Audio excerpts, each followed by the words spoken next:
Juana de Asbaje y Ramírez de Santillana, lo primero que hay que decir, porque eso marcó toda su vida, es que era una hija de la iglesia, es decir, una hija cuyos padres eran desconocidos, por lo menos su padre. En las actas de registro de bautizo aparece como hija de la iglesia, lo que en aquel momento podría considerarse como una hija natural, no reconocida. Estaba bajo el amparo de su familia materna más cercana, particularmente su abuelo. Era un hombre que le gustaban las letras y de los pocos que en su época poseía una biblioteca. Y ahí es donde despierta en Juana el interés por las letras y desde muy pequeña sorprende en su entorno la habilidad y el deseo de saber. Logra entrar a la corte del virrey, lo cual fue fundamental. Fue sorprendente para los condes virreyes el que una pequeña de apenas 16 años tuviera un conocimiento y un estudio extraordinario.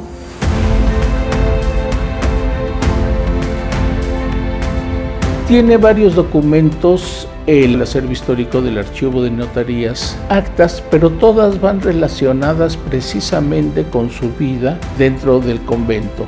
Pagos, donaciones, dotes. En este archivo tenemos bajo resguardo instrumentos notariales que nos hablan sobre su vida de Sor Juana Inés de la Cruz, más en específico sobre disposiciones jurídicas, tales como su testamento, su disposición testamentaria, la tenemos aquí bajo resguardo. En el pedestal podemos ver una disposición testamentaria de Sor Juana Inés de la Cruz, en el cual nombra como albacea a su madre y hermanas, entregándoles 240 pesos de oro. Es así que este documento consigna los bienes que poseía, dejando como principal heredera a su madre y en segundo lugar a sus hermanas. Y se firmaba y se ratificaba ante, curiosamente, lo que en aquel entonces eran notarios parroquiales y ante notarios públicos. Un permiso que le pide para poder ser monja del convento de San Jerónimo. Una renuncia patrimonial. Se encuentra también un comodato de una esclava que tenía una compraventa. Una donación por parte de su madre, Isabel de Asbaje, de una esclava mulata. Que vivió con ella por más de 10 años y que era parte de su servicio. Tenemos también un acta en donde Sor Juana hace la venta de esta esclava a su hermana. Vende a la esclava y al hijo. También existe un censo. Garantizaba que ella iba a tener un sustento y que no iba a ser una carga para el convento. Un último acto jurídico que se conoce poco, que fue el pago que le hizo el Cabildo Catedral a Sor Juana Inés de la Cruz por los versos que escribió, famosísimos versos que escribe para el Neptuno alegórico, el arco triunfal con el que entraron los marqueses de la Laguna a la capital. Esos son los rastros que tenemos formales dentro del derecho notarial.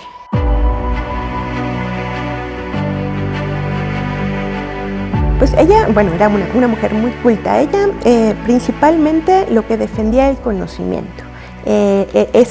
Su interés era, decía, poner riquezas en su pensamiento y no su pensamiento en las riquezas. Sí era platonista, sí leía Aristóteles, Ovidio, Virgilio, pero también tenemos una influencia en la Biblia, ¿no? Porque finalmente ella era una mujer religiosa. Y ella escribía y además era una mujer muy inteligente, muy preparada. Yo creo que su gran inspiración era el conocimiento, ¿no? La búsqueda del conocimiento, el saber más, el explicar los fenómenos. Escribía comedia, novela, poesía.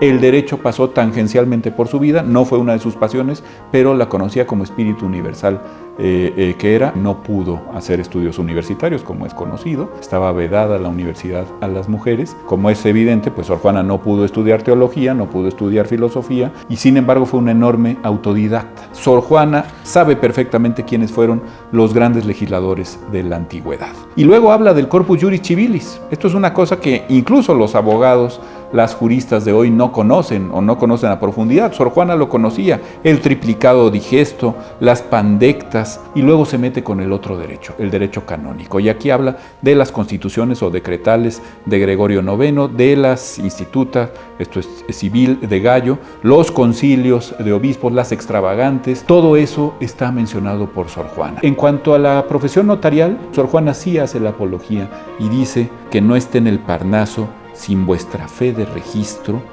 fe pública, fe notarial, ni la obscuridad de Percio, ni la claridad de Ovidio. Un buen consejo que nos da Sor Juana a las y los juristas, que hasta el saber cansa cuando es el saber por oficio.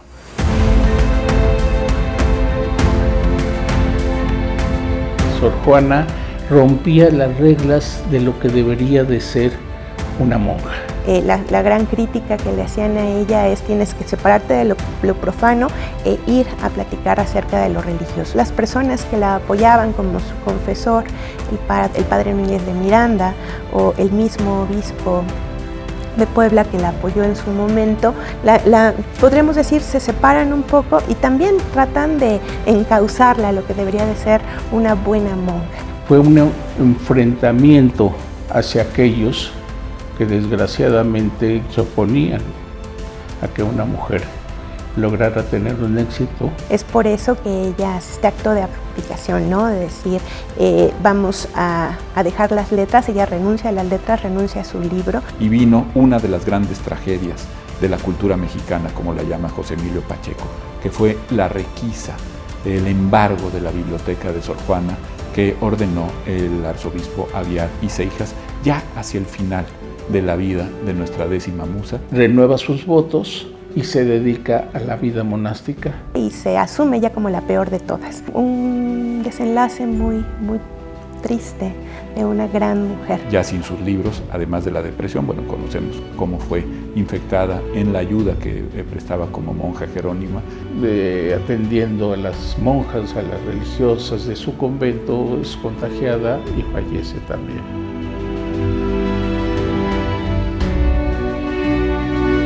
Bueno, tenemos que entender que Sor Juana Inés de la Cruz es tan importante por la gran diversidad de conocimiento que pudo asumir. Ella es nuestro genio, yo digo que es nuestro Leonardo, pero además, siendo mujer en el siglo XVII, fue una proeza mucho mayor. Llegó a alumbrar tanto, llegó a ser tan única, que se consumió en el fuego, y en su derrota, en sus cenizas, renació la gran artista, la gran mujer. Fue una mujer muy exitosa para los estándares de su época, un conocimiento universal, renacentista, de una de nuestras máximas plumas, junto a Quevedo, junto a Góngora, junto a Lope, podemos poner sin ningún tipo de ambajes a Juana de Asbaje y Ramírez de Santillán.